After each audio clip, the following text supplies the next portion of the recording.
my father was my hero. He was my first football coach, my first boxing coach, my first school teacher, and when he had to leave the home because of differences between him and my mother, and matter of fact, I remember the night when him and my mother had some confrontation, some verbal confrontation, and I remember telling him to leave. And he came in and he talked to me briefly about some things that was concerning that situation, and gave me a big hug and told me, he'd still be coming around to see me, and right now he had to go sort some things out. And when he walked out of that door, man, I tell you, I was heartbroken. It's like I had lost my hero, and I began to muster a lot of anger towards that,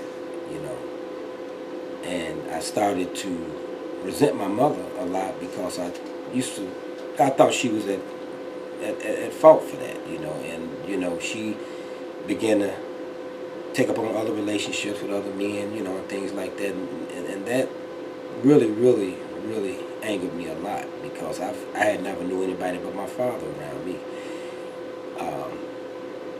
So I began to go out in the streets, hang out a lot, spend most of my time, like you see a lot of the young brothers do today, spend most of their time on the streets. And that was a big downfall in my life because I began to use drugs, experiment with drugs and alcohol, things like that. And a lot of criminal activity followed that. So I went through some things, and I became a person that was dependent on drugs and alcohol, thinking that I could drink my problems away, maybe smoke my problems away and things like that. And that eventually resulted to me end up doing some time in the Illinois Department of Corrections, and I learned how to be a man coming through the prison system. I was around a lot of older brothers, who basically gave me a better foundation to work from because when you're in the prison system, you have a lot of brothers that have time to sit back, or have had time to sit back and think about a lot of things, and develop a lot of information through maybe self-educating themselves and things like that. And they would sit me down and really, put me back on my square and things like that, and really get me to thinking correctly about some things. So throughout the years, this one particular time I spent 10 years in the Illinois Department of Corrections, and that's when my transformation took place. I learned how to think better about myself. I learned about myself, and that's very important that any youth growing up, or any brother or sister coming through young adulthood, understands who they are and what their purpose in life is. And in the prison system, I gained that information. I gained that confidence and that level of responsibility to do what was in my power to do, and that was to change my thinking. And changing our thinking changes our condition. And identifying with what's going on today with our young youth today, then I'm the man to be able to help our young youth, because there's a lot of things that they're going through that I've been through, and that I've overcome, and I've been self-educated about enough to branch out and help our youth today. Tell me, Mr. Glover, could you please share with us one memorable experience you've had while in the field educating and mentoring, motivating our young people? Sure. I had a young brother, and still he's in my circle today. I still talk to him a lot, and he's doing a lot better than he was when I met him. But I met him at the age of maybe 8, 9 years old, and he came up in a home where he saw nothing but drugs and alcohol. His mother and his grandmother, great-grandmother, everybody was either selling drugs or using drugs. And the type of examples that he had around him was always, based on a fight going on, or, some verbal language going on that was not conducive to a child's growth and development. And at the time, I was friends with his grandmother. And I saw something in this young man. His name was Choo Choo. But I call him Young Blood, because that's very inspirational to to me that name because I had a friend that was named Youngblood one time, and he came up in a certain type of environment like that, and that brother eventually later on became to be a professional football player. And I seen some potentials in this young brother. You know, the young brother he was very intelligent. He, was somebody I saw that could be another Floyd Mayweather. You know, maybe even be another Michael Jordan or somebody like that, because, our children are born with unlimited capacities to succeed.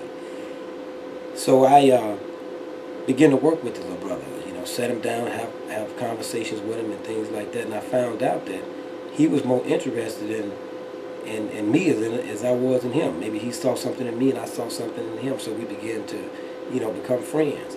And as time went on, I had the brother put on a football team. I helped him learn how to play the game and things like that. And as he got older, I think by the age of maybe 13 years old, he had became almost a star little league football player, But then he still had his troubles with the streets because, again, he came from a home where there was no structure. There was, no real, there was no real rearing, logical rearing of where you should handle children. You don't say certain things in front of children. You don't do certain things in front of children. You keep a child in a child's place. So when he would go back home, he was back into his greater influence. But however, me and him continued to consult with each other, and I would keep him on track when he got off track.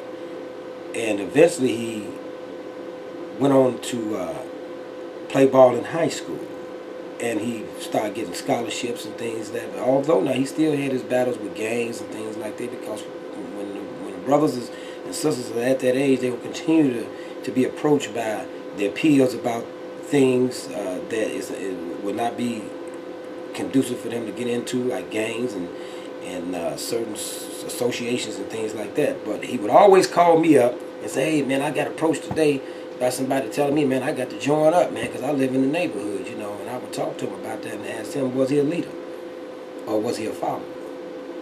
And he had to think, he said, I noticed that I put something on his mind. He said, well, I'm a leader. He said, you said I'm going to be another Floyd Mayweather one day or another Michael Jordan. I said, yeah, if you want to be. And I said, you can also be one of those gangbangers out there in the streets too. But I'll tell you right now that the result of your actions will be jail, institution, or death. And he understood that. The young brother understood that. And that's one thing about it.